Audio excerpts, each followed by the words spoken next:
Thomas Sankara, capitaine de 35 ans. Président de la Haute-Volta, il a pris le pouvoir par un coup d'État le 4 août 1983.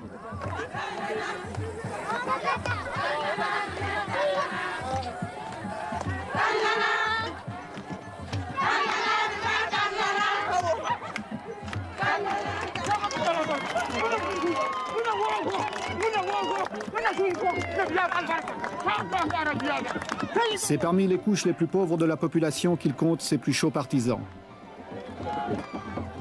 Malgré son jeune âge, son engagement politique n'est pas récent. En 1980, il est secrétaire d'État à l'information sous l'avant-dernier régime avant de démissionner.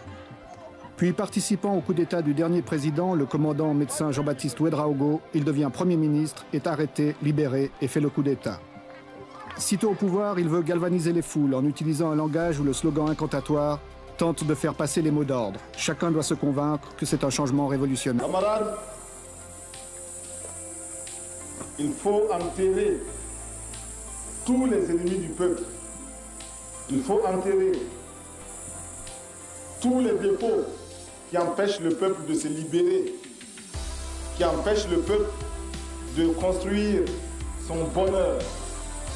Si depuis 20 ans, chaque week-end, les femmes puisaient de l'eau comme elles le font, il y a longtemps que nous avions rempli 20 barrages à Pau. Le pays n'est pas pauvre. Au contraire, il y a des ressources.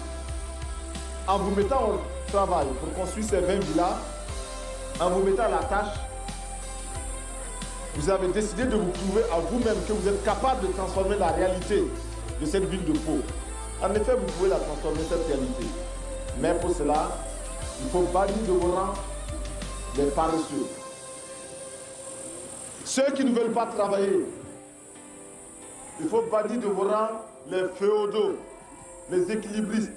Ceux qui croient que ce chantier est pour eux l'occasion de devenir de petits patrons pour les élections futures.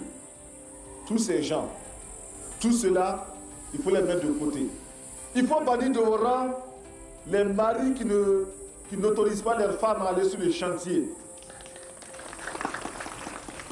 Camarades, les mauvais maris, les mauvais maris, les paresseux, les voleurs, les voleurs. Camarades, on ne peut pas se développer sans mobilisation. Nous ne pouvons pas nous développer si le peuple lui-même ne prend pas son destin en main. C'est le peuple qui doit construire le pays. Ce n'est personne d'autre.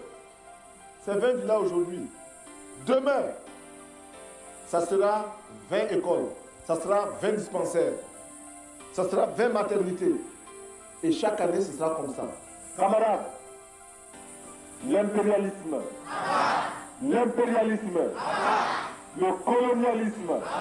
le néocolonialisme, le fantocisme, les voleurs, les paresseux, les détourneurs, les magouilleurs. Il ne faut pas que ça piétine. L'approvisionnement doit être rapide. Maintenant, il faut penser à la toiture. Voilà, déjà. Il faut déjà penser à la toiture. Vaut mieux qu'ils aient leurs matériaux ici.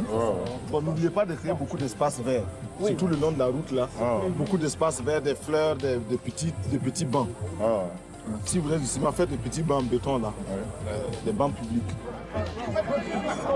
À la tête des chantiers du 4 août, il a mis des gens considérés comme peu favorables à son régime. Ceux-ci sont ainsi mis à l'épreuve. C'est une dernière chance qui leur est offerte de s'intégrer. Alors, le chef de chantier, c'est le camarade Traoré. C'est un ingénieur agronome, c'est ça, hein? Bon, alors un ingénieur agronome qui est mis sur ce chantier-là pour participer activement, concrètement à la révolution. Pourquoi est-ce qu'on l'a choisi lui? Mais comme la révolution n'exclut personne, mais donne à chacun la possibilité de se faire ou de se refaire, eh bien, lui est envoyé sur ce chantier-là. Mais voilà, il vit en parfaite harmonie avec le peuple militant de Pau, qui l'accepte, qui le suit et qui exécute ses mots d'ordre, preuve qu'il intègre correctement la révolution et c'est effectivement un camarade. Monsieur le Président, est-ce que vous pensez que cet enthousiasme va durer longtemps? Aussi longtemps que les populations commencent à se convaincre et à percevoir qu'elles-mêmes peuvent transformer leur situation et peuvent améliorer leurs conditions. Au début, c'était des mots, ce n'était que des mots et une adhésion euphorique. Le doute avait commencé à s'installer. Aujourd'hui, il est évident que dans ce bâtiment-là, qui se construit petit à petit, grâce à l'engagement des populations, ce bâtiment-là est la preuve que la révolution apporte effectivement quelque chose de qualitatif. Merci.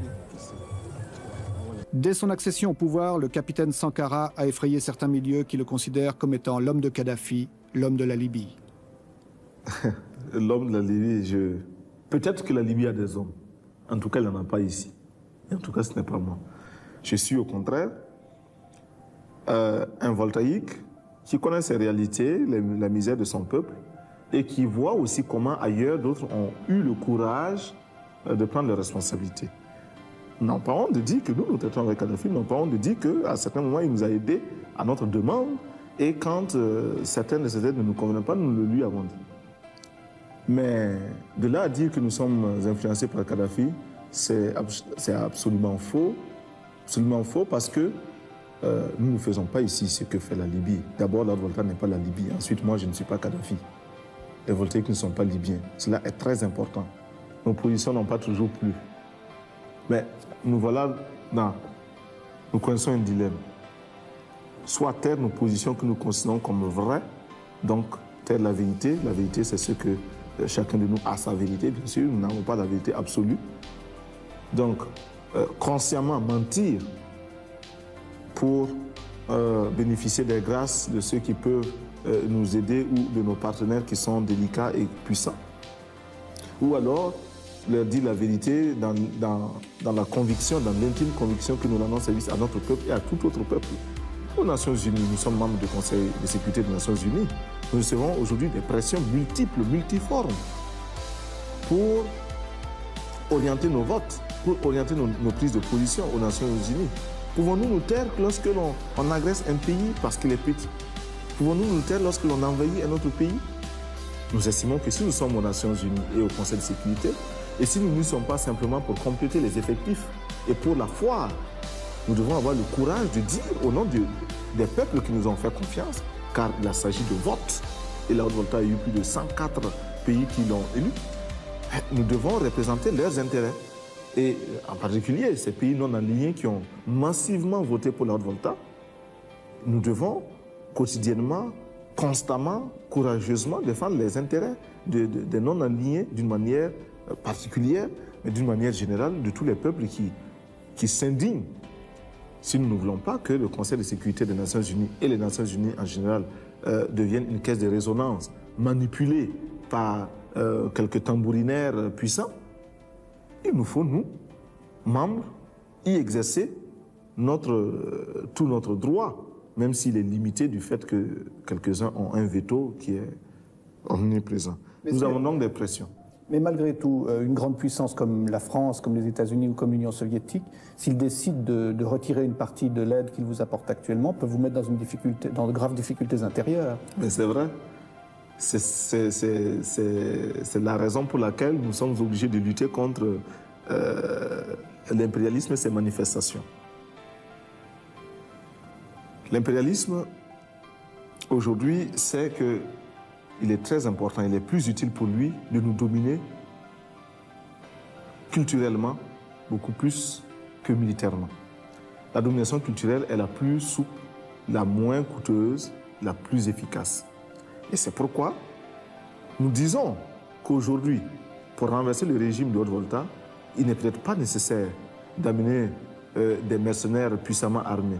Il suffit simplement d'interdire l'importation du champagne ou du rouge à lèvres, je ne sais pas, ou des vernis à ongles. Cela suffit à nous renverser. Parce que la petite bourgeoisie aujourd'hui est convaincue qu'elle ne peut se passer de ces produits-là. Eh bien, il nous faut travailler à décoloniser les mentalités. Nous travaillons à reconditionner notre peuple, à accepter de vivre tel qu'il est, à ne pas avoir honte de ses réalités, à s'en contenter et même à s'en glorifier. C'est bien si les autres vivent comme cela, mais c'est normal que nous vivions autrement. Nous l'avons choisi. Ils n'ont pas hésité à dire à d'autres pays, par exemple l'Union soviétique, que nous refusions une aide de l'Union soviétique qui n'était pas, de notre point de vue, à la hauteur de notre attente. Nous nous sommes expliqués et je pense que nous nous sommes compris. La révolution, si elle promet un avenir radieux, elle part d'abord de sacrifices permanents. Et ces sacrifices, nous sommes décidés à les assumer. Et nous formons quotidiennement notre peuple à les accepter. Nous savons qu'ils sont lourds, très lourds. Ce sacrifice, nous avons demandé aux fonctionnaires de renoncer à une partie de leurs indemnités, parce qu'ils sont des privilégiés. Cela, vous vous en doutez, ne peut pas être bien accueilli partout. Ce sacrifice, nous demandons aux voltaïques de se mobiliser. Si ailleurs, si dans certains pays, on a pu détourner un fleuve, en Volta, nous pouvons bien le faire parce que nous avons des bras aussi vigoureux. Ce sacrifice, nous les imposons au gouvernement, aux membres du gouvernement auxquels nous imposons un rythme de vie, un train de vie très modeste. Nos ministres ne sont pas autorisés à voyager en classe première, en première classe dans les avions. Ils prennent les classes touristes. Et même quand il est possible de les faire voyager par les avions charter, nous le faisons. Nous avons suspendu pour une longue période les brasseurs d'air, l'air conditionné dans les bureaux, etc. Nous avons supprimé les indemnités des ministres, du président, etc. Nous les avons tous ramenés à leur salaire d'instituteurs quand ils étaient instituteurs, de professeurs, de médecins ou de capitaines, dépouillés de toutes autres indemnités. Nous avons donc nous refaisons notre service national. Au lieu de 18 mois, il sera maintenant de 12 mois. Mais au lieu d'être simple, exclusivement militaire, le métier des armes, 18 mois, et après on en garde certains, les autres sont renvoyés. Non, ce sera un service où il faudra apprendre bien sûr le maniement des armes pendant un certain temps, une période donnée, mais une autre période, à peu près les 3/4 du temps du service, ces 3/4 seront consacrés à la production. Sous l'encadrement militaire, bien sûr. Pourquoi nous faisons cela? D'abord, nous disons que la défense du peuple incombe au peuple. Et il faut que le peuple se mobilise, il faut que le peuple soit en armes, car nos ennemis sont nombreux, tout le monde n'acclame pas la révolution voltaïque, et tout le monde n'a pas entré l'âge de guerre contre nous. Et aussi, nous estimons qu'il n'est pas question de confier la défense du peuple à une minorité, si spécialisée soit-elle. Non, c'est le peuple qui se défend. Et c'est le peuple qui décide de faire la paix quand il ne peut plus poursuivre la guerre. C'est le peuple qui décide du budget de l'armée. C'est le peuple qui décide de ce que doit être l'armée. Il ne faut pas qu'il y ait une armée, une aristocratie au-dessus du reste du peuple. Nous voulons casser cela. Et même nos galons, nous voulons transformer tout cela pour que l'armée, enfin le militaire se fonde dans son peuple.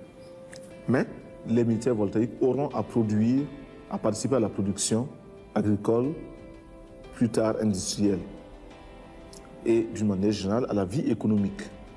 Et déjà, nous enregistrons des succès, des résultats très positifs dans toutes les casernes, répondant à un mot d'ordre que nous avions lancé il y a un certain nombre, il y a quelques mois. Les militaires se sont mis à construire des poulaillers et procèdent à un élevage des poulets qui est de plus en plus intéressant. Quelle était la consigne pour les soldats? La consigne était un quart de poulet par militaire et par semaine. C'est un minimum. Nous savons que si ce quart de poulet par militaire et par semaine est réalisé, il y a une amélioration de l'alimentation. Il y a aussi un désintéressement de cette couche de salariés réguliers que sont les militaires par rapport au marché du poulet, de la volaille. Ce qui va nécessairement baisser le prix de la volaille pour d'autres clients que sont les civils. Et puis, l'effet d'entraînement, c'est que le militaire qui le fait pour lui-même, qui le fait parce que son chef lui a donné l'ordre de le faire, sera tenté de le faire pour lui-même à domicile. Et puis, forcément, cela fera tache d'huile. Bon, du reste, déjà, certains militaires ont estimé que ce mot d'ordre, un quart de poulet par militaire et par semaine, n'est pas suffisant. Et ils font un demi-poulet. Et il y en a même qui prétendent qu'ils feront un poulet par militaire et par semaine. Nous demandons que cela, parce que la révolution, c'est aussi vivre dans l'opulence, c'est vivre dans le bonheur, mais le bonheur et l'opulence pour tous, non pas pour quelques-uns.